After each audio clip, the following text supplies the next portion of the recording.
Assalamualaikum warahmatullahi wabarakatuh. Selamat berjumpa lagi anak-anak. Kita berjumpa di pelajaran matematika. Pada pertemuan pertama untuk masuk ke materi, kali ini saya akan membahas tentang pola bilangan. Nah, sebelumnya saya akan menjelaskan dulu tentang tujuan pembelajaran kita. Tujuannya adalah siswa dapat menentukan pola barisan konfigurasi objek. Nah, sebelum kita memulai ke materi, kita ingat-ingat dulu soal pada asesmen diagnostik kemarin ya. Di sini ada kura-kura yang berjumlah 6, tapi hanya ada 3 kura-kura yang ada angka di punggungnya. Nah, sekarang kita perhatikan, kita disuruh mencari angka berapa pada titik-titik ini. Caranya bagaimana? Tentunya kalian sudah tahu ya. Untuk memperjelas atau memperjelas jawaban kalian kemarin apakah benar atau tidak, kita cek di sini ya. Di sini pada pola barisan pertama itu ada angka 10. Ini nomor 1. Ini pola barisan kedua, ini pola barisan ketiga. Nah, kita perhatikan dari 10 ke 20 itu selisihnya berapa sih?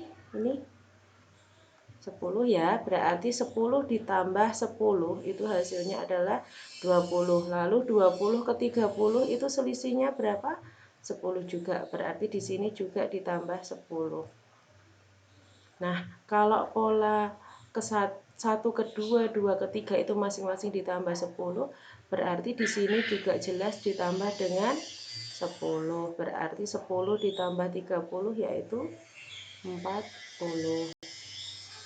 Lalu untuk selanjutnya ditambah 10 lagi, hasilnya adalah 50. Nah, maaf ya, ini tulisannya agak acak-acakan. Lalu di sini ditambah 10 lagi sehingga hasilnya adalah 60. Nah, dari jawaban ini tentunya kalian sudah benar ya. Bagi yang belum benar atau mungkin kemarin belum paham, saya harap kalian bisa paham dengan melihat video ini. Anak-anakku, setelah kalian tadi memperhatikan pembahasan pada soal kura-kura tadi, saya harap kalian sudah ada bayangan ya apa itu pola bilangan. Nah, untuk memperjelas pemahaman kalian, silahkan perhatikan materi berikut ini. Di sini ada pengertian pola barisan bilangan. Jadi, ada beberapa contoh, ini adalah batang korek api yang disusun ya. Nah, di sini itu adalah pola pertama. Sebentar. Di sini pola pertama itu ada berapa batang korek api? 3 ya. 1, 2, 3. Lalu pada gambar kedua atau pola kedua di sini ada 1, 2, 3, 4, 5. Ada 5. Sekarang perhatikan gambar ketiga. 1, 2, 3, 4, 5, 6, 7. Pada gambar keempat itu ada 1, 2, 3, 4, 5, 6, 7, 8, 9. Nah, di sini banyak batang korek api pada setiap pola itu 3, 5, 7, dan 9. Kalian tahu banyak batang korek api yang dibutuhkan pada pola selanjutnya itu dapat ditentukan dengan cara menambahkan 2 batang pada pola sebelumnya. Kalau kalian tidak percaya silahkan dicek dari 3 ke 5 itu berarti kan ditambah 2, dari 5 ke 7 juga ditambah 2, dari 7 ke 9 juga ditambah 2. Jadi kalau ditanyakan pola selanjutnya berarti 9 ditambah dengan 2 yaitu 11. Nah, 3, 5, 7, 9 itu adalah merupakan contoh barisan bilangan dan ini membentuk pola. Jadi, pola bilangan itu adalah susunan dari beberapa bilangan yang membentuk suatu pola tertentu. Nah, di sini ada barisan bilangan khusus dan polanya. Jadi, untuk yang pertama ada barisan bilangan asli.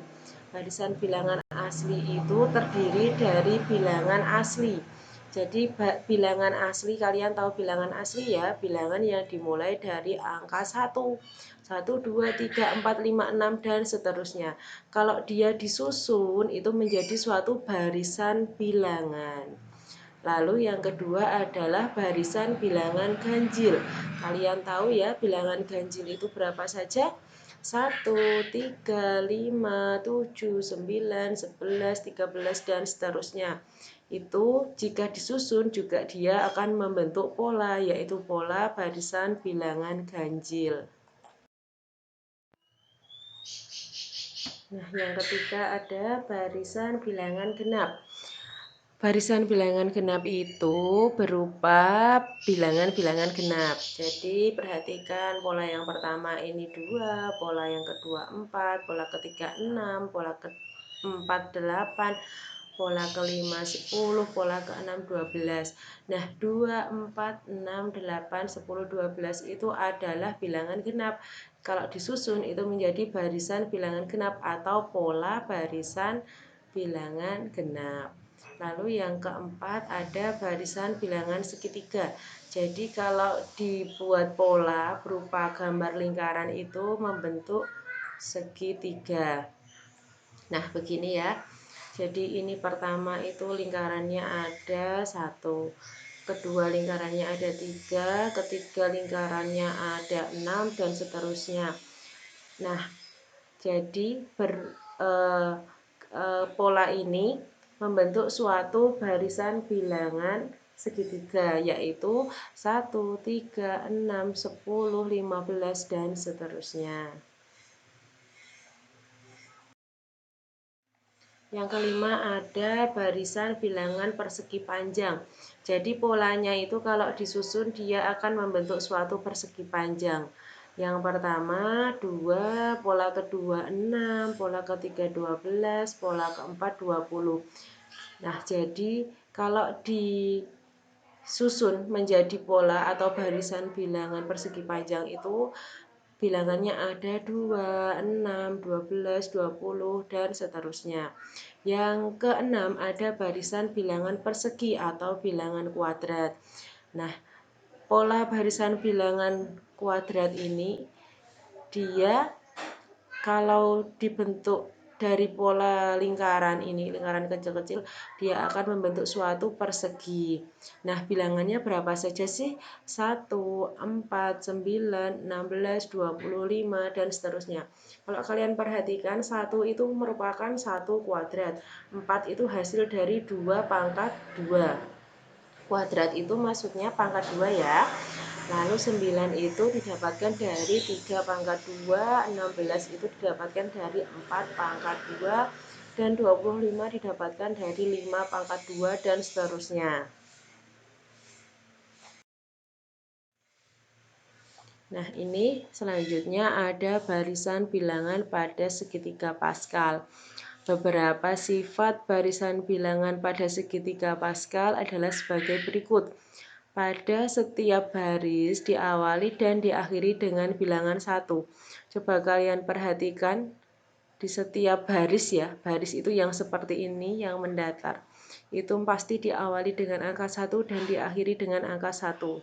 Yang kedua, setiap bilangan diperoleh dengan menjumlah 2 bilangan di atasnya, kecuali pada bilangan barisan pertama dan kedua.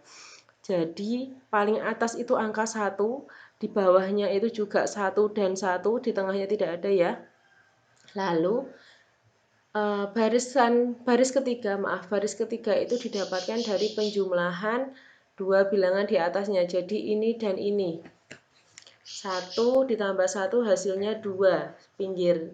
Maaf, diawali dan diakhiri dengan angka 1. Lalu pada baris keempat itu juga sama. 1 ditambah 2 hasilnya 3, diletakkan di bawahnya. 2 ditambah 1 itu hasilnya 3, diawali dan diakhiri dengan angka 1. Lalu ini juga sama, baris keempat, ini dijumlahkan 1 ditambah 3, 3 ditambah 3, 3 ditambah 1, dan seterusnya. Nah, yang ketiga, bilangan-bilangan dalam satu diagonal membentuk suatu barisan. Misalkan diagonal pertama ya, itu isinya adalah angka 1 semua, adalah barisan yang konstan. Jadi angkanya 1 semua. Diagonal kedua itu berupa angka 1, 2, 3, 4, 5. Ini adalah barisan bilangan asli. Nah, yang ketiga adalah angka 1, 3, 6, 10. Ini merupakan barisan bilangan segitiga. Nah, anak-anak, di sini ada beberapa contoh soal. Untuk contoh soal yang pertama, di sini ada pola noktah. Noktah itu titik ya. Karena ini titiknya diperbesar jadi terlihat seperti lingkaran, tapi lingkaran hitam. Nah, kalian perhatikan di situ ada 4 pola. Yang ditanyakan adalah berapa noktah pada pola ke-18. Nah, banyak ya. Caranya bagaimana? Kalian bisa menggunakan manual seperti yang saya contohkan tadi atau bisa menggunakan dengan rumus. Kalian perhatikan mana yang lebih gampang. Yang pertama kita gunakan dengan cara manual. Pada barisan pertama itu ada satu noktah, maaf. Ada 1 noktah. Pada barisan kedua itu ada 4 noktah. Pada barisan ketiga ada 1, 2, 3, 4, 5, 6, 7. Pada barisan keempat ada 1, 2, 3, 4, 5, 6, 7, 8, 9, 10. Nah, dari 4 pola ini kalian bisa mencari selisihnya dulu. Selisih antar polanya 1 ke 4 itu selisihnya adalah 3. 4 ke 7 itu juga selisihnya 3. 7 ke 10 juga selisihnya 3. Nah, kalau kalian mau mencari secara manual, kalian bisa membuat, karena itu ada 18 ya, kalian bisa membuat garis dulu. Ini kan sudah pola keempat. Ini pola kelima, 6, 7, 8, 9, 10, 11, 12, 13, 14, 15, 16, 17, 18. Nah, pas. Jadi ada 14 tempat, 18 tempat kosong.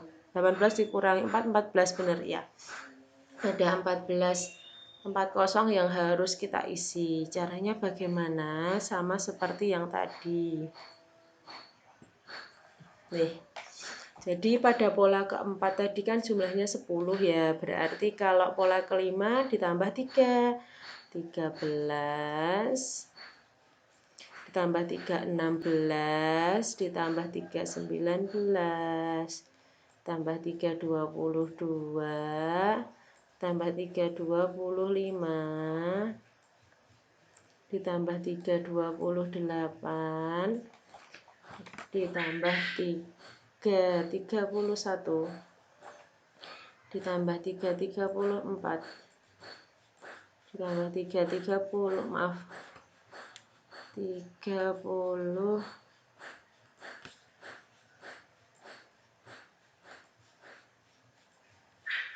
37. Ditambah 3, 40. Ditambah 3, 43. Ditambah 3, 46. Ditambah 3, 49. 29 dan ditambah 3 yaitu 52. Maaf, saya hapus dulu. Nih, 52. Nah, begini ya. Jadi, jika ditanyakan ada berapa noktah pada pola ke-18, jawabannya adalah 52. Nah, selanjutnya tolong diperhatikan untuk menggunakan rumus ya anak-anak. Pada gambar ke-1 itu ada 1, pada gambar kedua itu ada 4. 4 itu didapatkan dari mana? 1 ditambah 1 dikali 3. Karena selisihnya adalah 3, berarti pola kedua itu 1 dikali 3, 3 ditambah 1, 4. Lalu pola ketiga itu adalah 1 ditambah 2 dikali 3. Dan seterusnya. Kalau kalian perhatikan di sini, perbedaannya hanya ada di sini. Nah, berarti kalau yang ditanyakan itu pola ke-18, kan ini tidak berubah ya. Angka 1 dan angka 3 ini kan di sini tidak berubah. Jadi yang diganti hanya di sebelah sini, di tengah-tengahnya ini. Kalau pola ke-18 itu berarti 1 ditambah 17 dikali 3. Berarti 1 ditambah 51 yaitu 52. Sama hasilnya. Kalian bebas boleh menggunakan cara yang manual seperti ini atau menggunakan yang rumus seperti ini juga boleh. Nah, selanjutnya kita masih membahas tentang pola, tapi ini ada variasi lain untuk soalnya ya. Di sini ada menentukan urutan warna pada pita berpola. Nah, perhatikan di sini ada pita berwarna putih, hijau, putih, hijau, putih, hijau, putih, hijau, putih, hijau. Jadi ada 2 warna. Jika kita kasih nomor pada pita, pita putih ini adalah nomor 1, nomor 2 hijau, nomor 3 putih, nomor 4 hijau, nomor 5 putih, nomor 6 hijau, nomor 7 putih, nomor 8 hijau, nomor 9 putih, nomor 10 hijau. Nah, perhatikan di sini yang pola pita berwarna putih itu angkanya ada 1, 3, 5, 7, 9. Ini adalah pola barisan bilangan ganjil. Lalu pita yang berwarna hijau itu angkanya 2, 4, 6, 8, 10. Berarti dia pola bilangan genap. Kalian tentunya sudah bisa ya membedakan mana itu bilangan genap dan mana itu bilangan ganjil. Kesimpulannya, jika bilangan itu genap, maka pitanya berwarna hijau. Dan jika bilangan itu ganjil, maka pitanya berwarna putih. Nah, sekarang kita kembali ke soal. Apakah warna pita pada urutan ke-20, ke-100, dan ke-175? Angka 20 itu bilangan genap atau ganjil ya. Genap ya. 100 itu juga genap dan 175 itu adalah ganjil. Nah, kita nggak usah menghitung atau menggambar putih hijau gitu, tidak usah. Tetapi kita tinggal melihat saja mana itu bilangan genap dan mana itu bilangan ganjil. Nah, di sini sudah saya tuliskan warna pita pada urutan ke-20 dan ke-100 karena dia bilangannya genap berarti berwarna hijau, dan warna pita pada urutan ke-175 itu karena dia bilangan ganjil berarti berwarna putih. Anak-anak, ada contoh soal lagi ya. Di sini ada soal tentukan 3 bilangan genap berurutan yang jumlahnya adalah 60. Nah, di sini sudah saya ilustrasikan dengan sebuah bangun datar. Di sini ada persegi, lingkaran, segitiga, dan segi 5. Nah, misalkan ini masing-masing akan diisi sebuah angka.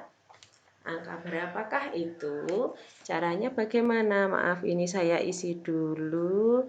Di sini isinya adalah 60. Nah, caranya bagaimana? Yang pertama, karena dia berisi 3 bilangan ya, 3 bilangan ya.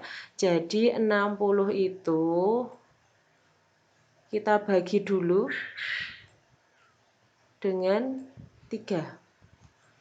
Sehingga didapatkan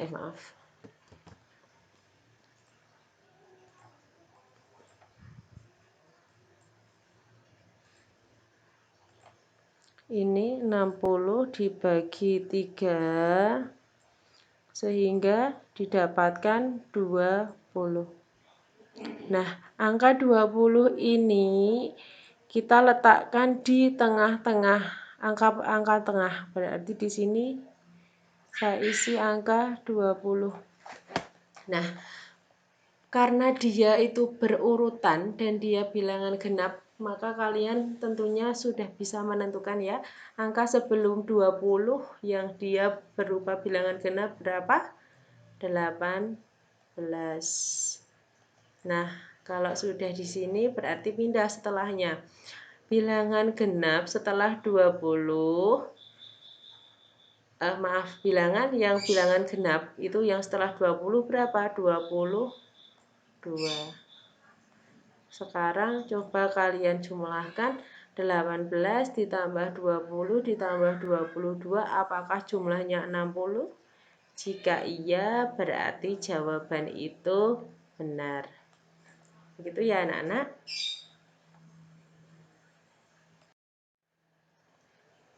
Untuk selanjutnya, materi untuk pertemuan pertama pola bilangan ini sudah selesai.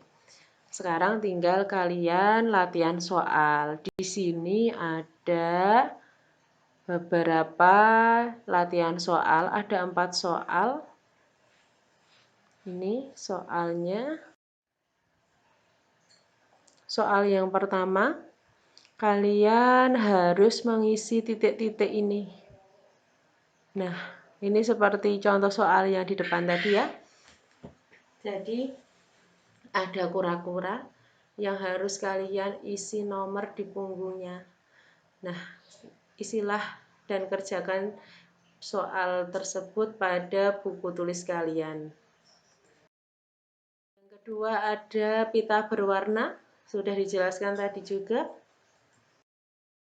Jika ada pola segi 5, jadi ada pola ini pola pertama, kedua, ketiga, keempat. Kalian disuruh melanjutkan pola di atas dan disuruh menentukan ada berapa segi 5 pada pola kelima. Dan soal yang terakhir adalah tentukan 3 bilangan ganjil berurutan yang jumlahnya 45. Nah, anak-anak silahkan kalian kerjakan soal latihan tadi pada buku tulis matematika kalian. Untuk materi, jika kalian ingin menulis pada buku tulis sangat boleh sekali karena bisa untuk belajar ya, daripada kalian buka-buka ke internet terus, mendingan kalian mempelajari sambil menulis pada buku tulis. Lalu jika sudah tugasnya, silahkan kalian foto dan dikirim jawabannya berupa foto pada Google Classroom. Begitu anak-anak, selamat belajar, semoga bermanfaat. Kurang lebihnya mohon maaf. Wassalamualaikum warahmatullahi wabarakatuh.